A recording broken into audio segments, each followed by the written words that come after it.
우리 청년의 수련회가 지난 금요일 날, 목요일 날 이렇게 있었습니다. 1박 2일로 가까운 공주 세광교회, 전원교회거든요. 그곳에서 이렇게 청년들 10여 명이 모여서 이렇게 수련회를 잘 마쳤는데, 그동안 우리 청년회를 위해서 기도해 주시고 또 물질로 후원해 주신 여러분들이 있어서 아주 잘 다녀왔습니다. 우리 청년들이 아주 흐뭇해서 이렇게 돌아왔는데, 그동안 기도해 주시고 물질로 후원해 주신 분들에게 이 자리를 빌어서 감사의 말씀드립니다. 앞으로 이제 청년회를 시작으로 해서 우리 유치부, 어린이부, 성경학교가 다음 주 금요일, 토요일, 주일까지 2박 3일, 또 유치부는 1박 2일로 이렇게 이제 있게 되어집니다. 위해서 여러분 기도해 주시고, 중고등부 학생의 수련회는 군산에 있는 성화교회로 이렇게 다녀오게 되어지는데, 거기에 마지막 제 주일날, 월요일날 출발해서 수요일날 돌아오게 되어집니다. 많이 위해서 기도해 주시고, 예배 끝나고 나서 우리 교사들 그리고 담당 교역자들, 우리 여러 성도님들이 함께 모여서 우리 다음 세대들을 신앙 훈련을 위해서 기도회를 잠깐 동안 이렇게 갖게 되어집니다. 여러분 일찍 내려가면 식사 이렇게 하는데, 오늘 점심 식사를 할 텐데 줄 서서 기다리느니 반쯤 내려가시고 반은 우리 기도하는 일에 함께 참여해 주셔서, 많은 분들이 함께 기도해도 함께 참여해서 우리 다음 세대들을 세워가는 일을 위해서 여러분 기도해 주시기를 바랍니다. 우리는 지난주 맥주 감사 주일로 7월 첫 번째 주일을 이렇게 보냈습니다. 반년 동안 지켜주신 하나님의 은혜를 감사하면서 우리가 출발을 하반기에 이렇게 시작을 했는데, 하반기에도 주님께서 여러분들을 책임져 주시는 은혜가 여러분들에게 넘쳐날 수 있기를 주의 이름으로 축원합니다. 오늘은 성령 강림 후 이제 8번째 주일이에요. 주로 성령 강림주일 한 5주 정도 이렇게 이제 남게 되어졌는데요. 앞으로 열매 맺게 하시는 성령님의 역사에 대해서 한번 말씀을 나누고 또 묵상하는 그런 시간을 가졌으면 좋겠습니다.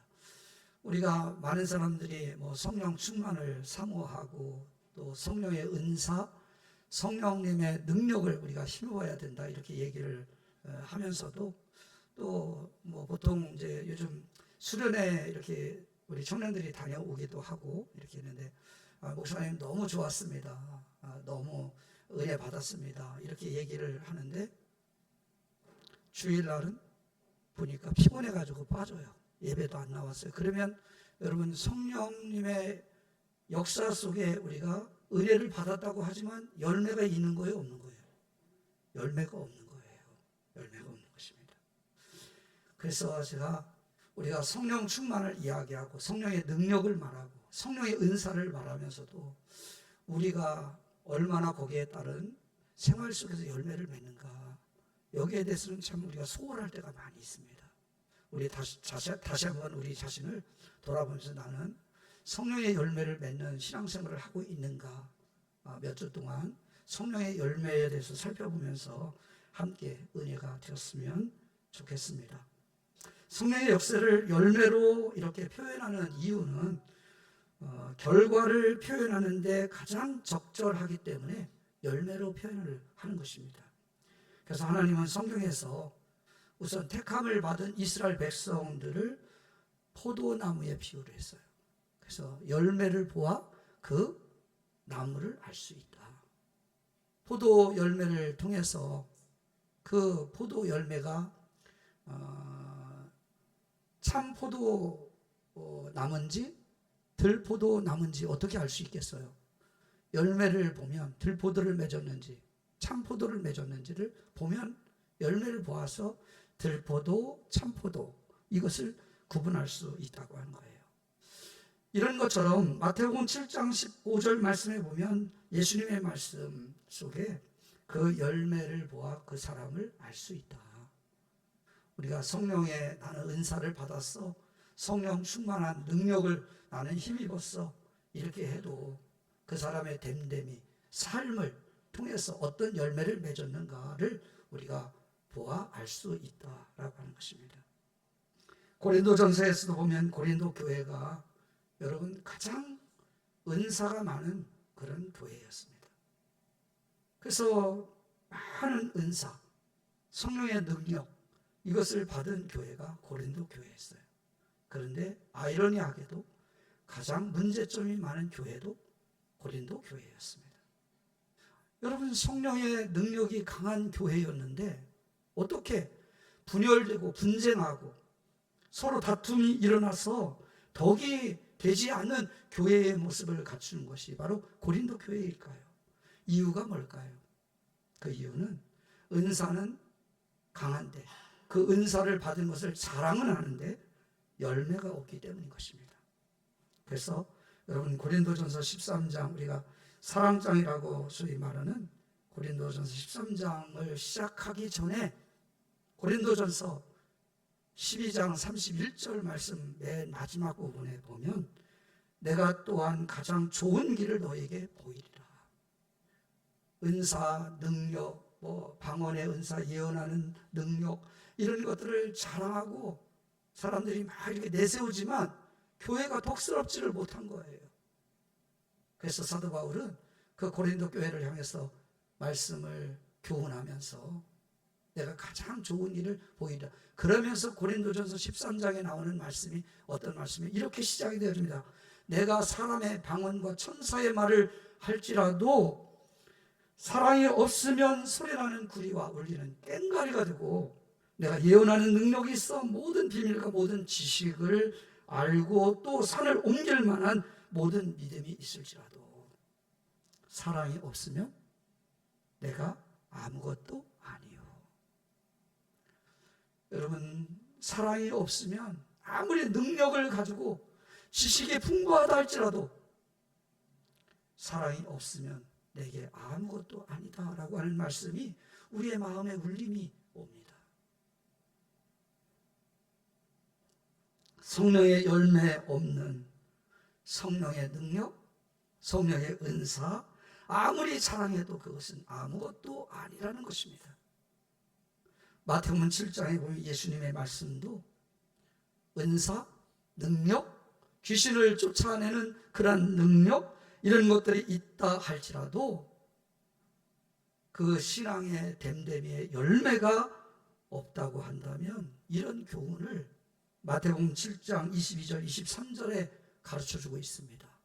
많은 사람이 예수님 믿게 와서 주여 주여 우리가 주의 이름으로 선지자 노릇하며 주의 이름으로 귀신을 쫓아내며 주의 이름으로 많은 권능을 행하지 아니하였나이까? 이렇게 예수님을 향해서 말하는 거예요. 무슨 말이에요? 내가 귀신을 쫓아내고 선지자 노릇을 하고 또 많은 권능을 행하였다. 이것을 내세우고 자랑하고 그러니 나 좀 알아주시오. 그런 거예요. 이런 사람들을 향해서 예수님이 하신 말씀이 심금을 울립니다. 그때 내가 그들에게 밝히 말하되 내가 너희를 도무지 알지 못하니 불법을 행하는 자들아, 불법을 행한대요. 내게서 떠나가라. 이렇게 물리치고 있는 것을 보게 되었습니다. 무슨 말씀입니까? 외형적으로 나타나는 능력은 있다고 또 그것을 행하지만 열매가 없는 사람에게 일어날 일을 가르쳐주고 있습니다. 그의 최종적인 주님의 판단은 어떤 것입니까? 너를 알지 못한다. 너를 내가 알지 못한다. 너희들이 그동안 행한 것은 불법을 행한 것들이다. 이렇게 말씀을 해요. 그래서 저는 오늘 말씀을 준비하면서 성령의 은사가 밖으로 이렇게 표현되는 것이라고 한다면 성령의 열매는 내적인 것이라고 생각이 들었어요. 외적으로 보이고 나타나는 은사는 있지만, 그래서 자랑은 하지만 내적으로 주 앞에 보여야 될 열매가 없는 사람이 당하는 그 마지막은 주님께서 마태복음 7장에 너무나도 명확하게 밝혀주고 있다고 하는 거예요. 나는 너를 알지 못해. 너는 그동안 불법을 행하는 자였어. 그러니 바깥으로 쫓김을 받은 거예요. 은사도 중요합니다. 그러나 은사보다 중요한 것은 은사를 받은 것만큼 그 은사를 통해서 덕을 세우고 주의 일을 감당해 가면서 빛과 소금이 되어지고 사람들에게 선한 영향력을 끼치는 열매가 중요함을 말씀해 주고 있는 것입니다. 그런 의미에서 오늘 본문은 갈라디아서 5장 22절에서 23절에서 우리 그리스도인들이 성령의 충만함을 통해서 은사를 받고 능력을 힘입어서 우리가 삶을 통해 맺어야 될 성령의 열매 9가지를 정리해서 우리에게 명쾌하게 가르쳐주고 있습니다. 이제 오늘 본문 말씀을 우리가 구체적으로 좀 살펴보면서 오늘 우리들이 성령 강림절, 성령 충만을 우리가 간절히 사모하고 또 성령의 능력을 구하면서도 그 능력을 통해서 세상에 나가서 삶을 통해 성령의 열매를 맺어가는 그런 그리스도인의 삶을 살아낼 수 있는 우리 초대교회 믿음의 가족들이 다 될 수 있기를 바랍니다. 그럼 우리가 이제 진단을 해봐야 돼요. 나는 예수 믿으면서 생활 속에 성령의 열매를 맺고 있는가? 오늘 말씀을 통해서 여러분 자신을 한번 돌아보고 진단하는 이런 시간이 되었으면 좋겠습니다. 첫 번째 성령의 열매는 뭐예요? 사랑의 열매입니다. 사랑의 열매. 여러분, 성령의 첫 열매를 사랑으로 말씀하는 것을 보면 거기에 깊은 의미가 있겠죠. 이 세상에는 사랑이 아닌 요한일서 3장 13절 말씀에 보면 미움의 세계다 이렇게 표현을 하고 있습니다. 미움의 세계에서 세상에 우리가 사랑을 전파하고 증거하는 하나님의 자녀로 우리를 부르시고 십자가의 사랑을 통해서 우리를 구원해 주셨어요. 오늘 우리는 세상 가운데 미움의 세계 속에서도 사랑의 열매를 맺어가야 된다는 거예요. 여기 사랑은 하나님의 사랑, 아가페 사랑을 말하는 것입니다. 여러분, 성령의 열매로 내가 사랑의 열매를 과연 나는 예수 믿으면서 지금 맺어가고 있는가? 어떻게 알 수 있을까요? 여러 가지 진단하는 방법이 있는데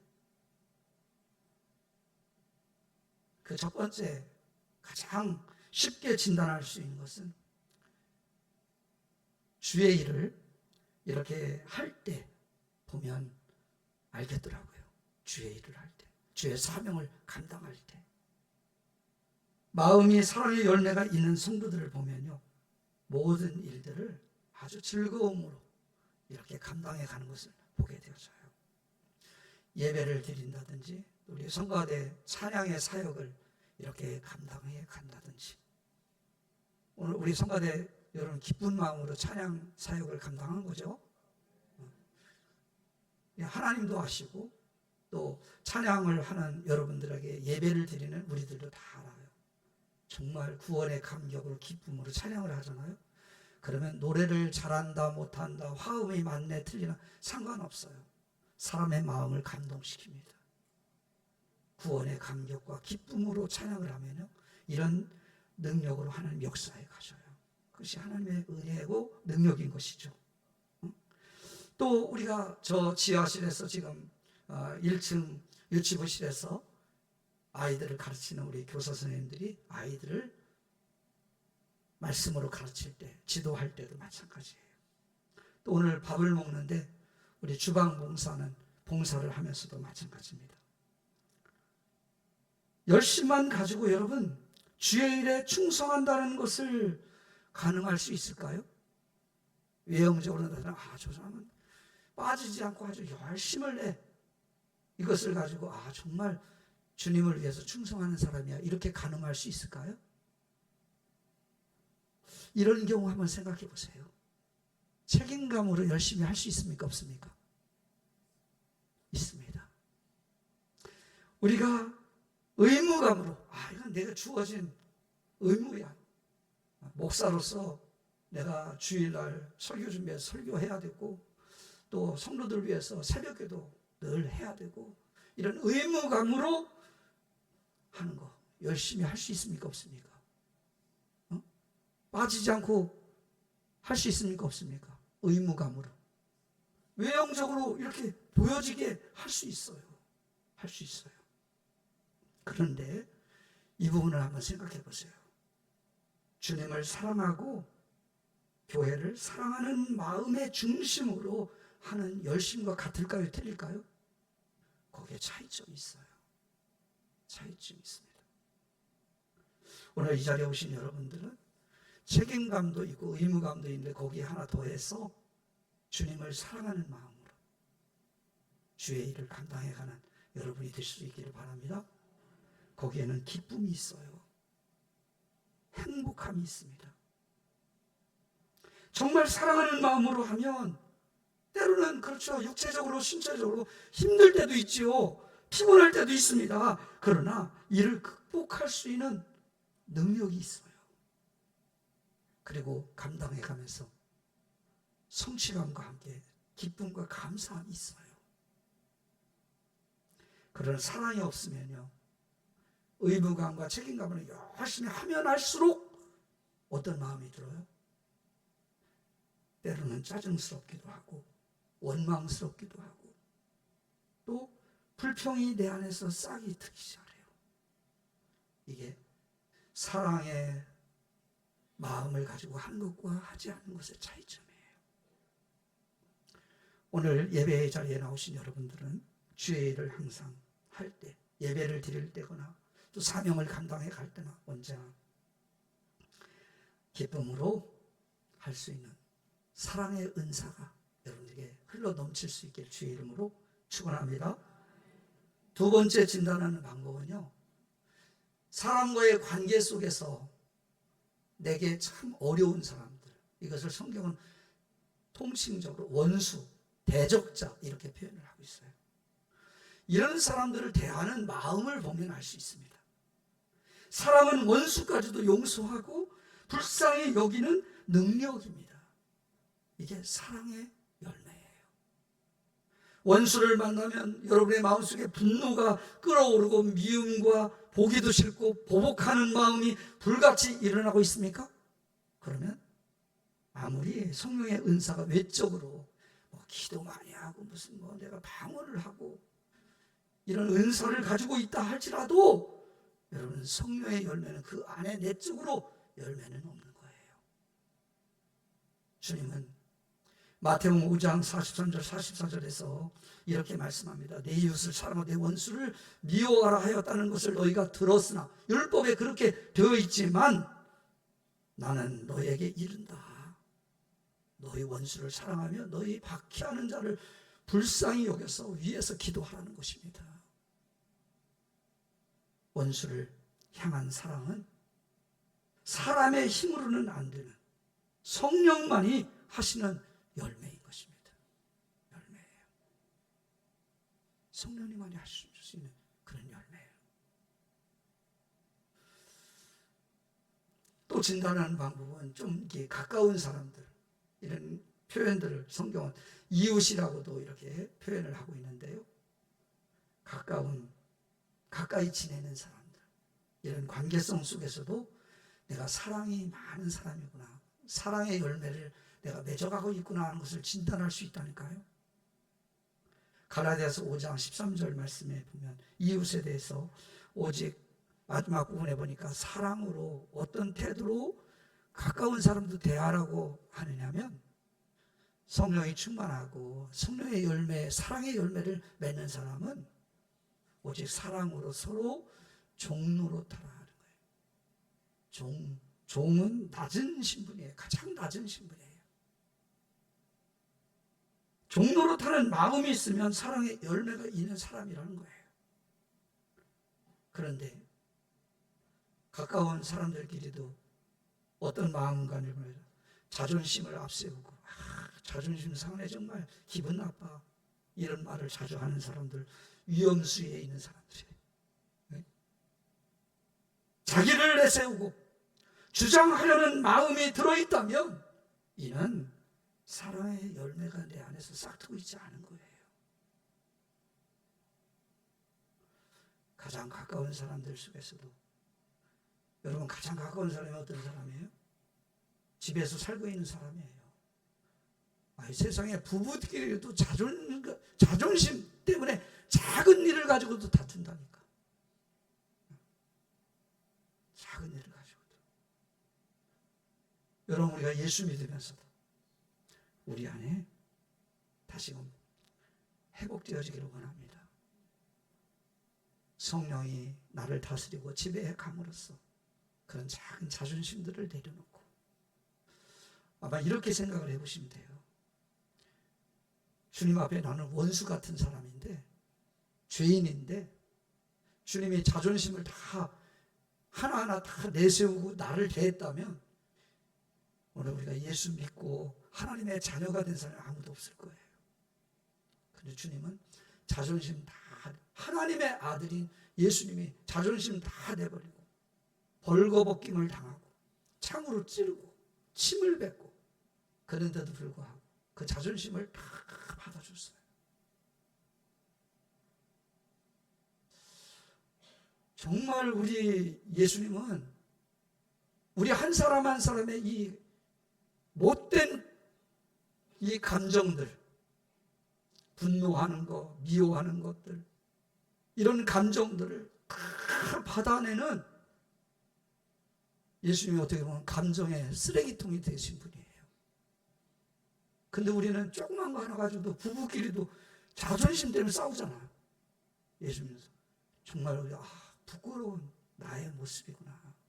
이것을 깨달아야 돼. 그래서 예수님께서 그 감정, 내 감정, 못된 감정도 다 받아들고 자존심 다 내려놓고 감정의 쓰레기통이 되어졌던 것처럼 우리도 그런 마음을 가지고 가장 가까운 이웃들을 대할 수 있어야 돼요. 이것이 잘 조금씩 나아지기 시작을 하면요, 내 안에도 성령님의 은사를 통해서 사랑의 열매가 맺혀지고 있구나. 그러면 자신감도 생겨지게 되고 보람도 있게 되어지고 신앙생활하는 참 맛을 느끼게 되어져요. 이런 열매가 여러분들에게도 이 시간 이후에 많이 풍성하게 맺어지기를 주의 이름으로 축원합니다. 또 하나는 다른 사람들의 죄를 볼 때 우리는 보통 어때요? 저거 그리고 판단하고 그리고 정죄할 때가 많잖아요. 여러분 베드로전서 4장 8절에 보니까 이렇게 가르쳐주고 있어요. 무엇보다도 뜨겁게 서로를 사랑하는데 사랑은 뭐를 덮어요? 죄를 덮는데 어떤 죄까지? 허다한 죄까지. 수많은 모든 죄까지도 다 덮는 것이 바로 사랑이다. 이렇게 교훈해 주고 있어요. 사랑하면. 그래서 여러분 다 연애해 보셨죠? 사랑하게 되면 이게 다 눈꺼풀에 꼭 콩깍지가 씌워져 가지고 단점은 안 보여. 단점 다 좋은 점, 단점도 다 좋아 보여. 근데 그것이 이제 제대로 이게 사랑의 마음이 생겨지지 않고 정죄하는 마음, 판단하는 마음, 이런 것들이 우리 안에 있으면 단점이 장점으로 보이질 않아요.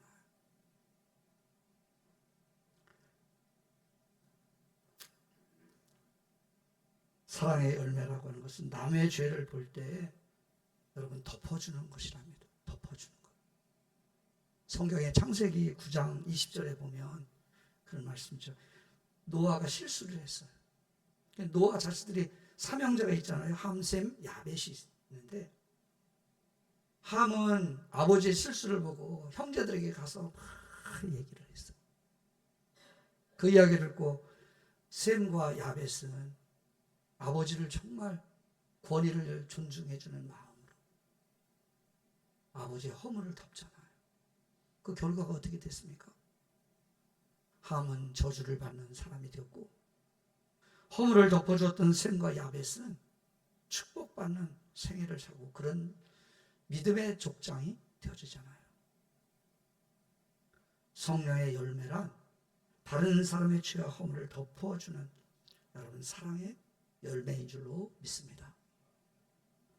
오늘 두 번째 성령의 열매는 기쁨입니다. 희락의 열매입니다. 이 희락의 열매를 어떻게 알 수 있어요? 여러 가지 시험을 당할 때 알 수 있어요. 시험을 당할 때.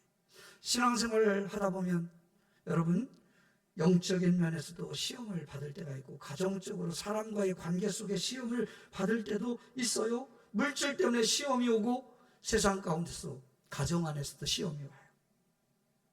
이때 기뻐하는 마음이 우리 안에 주님 안에서 기쁨을 우리가 간직하는 마음을 가지고 있다면 성령의 열매의 결과예요.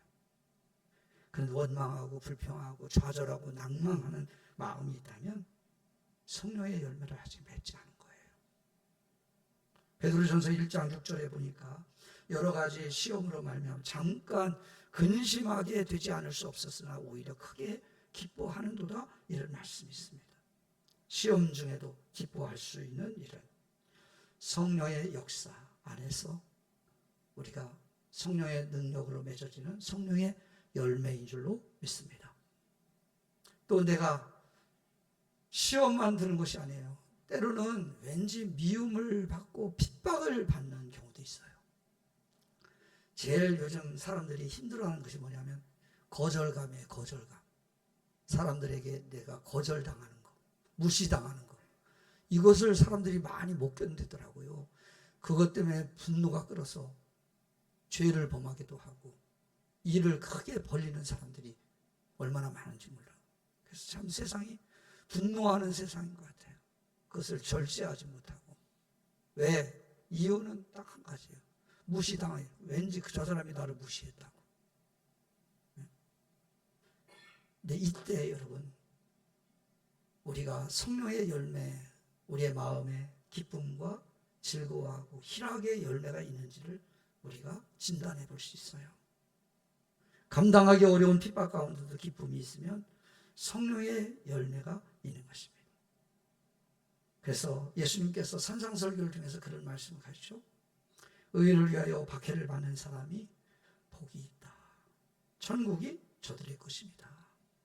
나로 말미암아 너희를 욕하고 박해하고 거짓으로 너희를 거슬려 모든 악한 말을 할 때 너희에게 복이 있나니 어떻게 하라고요? 기뻐하고 즐거워하라. 하늘에서 너희의 상이 큽니다. 이렇게 말씀하고 있어요.